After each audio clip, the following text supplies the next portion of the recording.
Não é pouco. Agora dois buracos da Caema.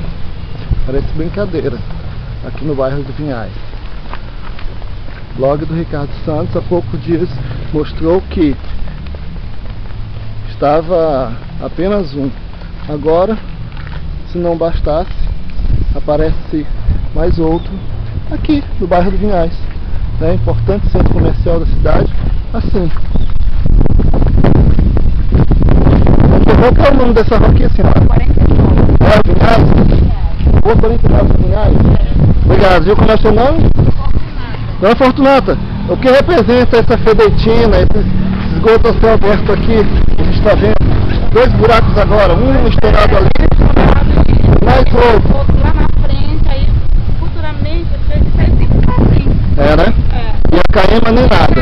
Nada, só apresenta quando é pra cortar pra você. Obrigado, viu?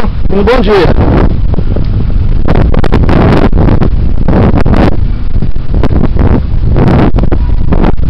Close aqui para as autoridades da Caema, que acham que está tudo bem. Absurdo isso. Absurdo. Absurdo totalmente.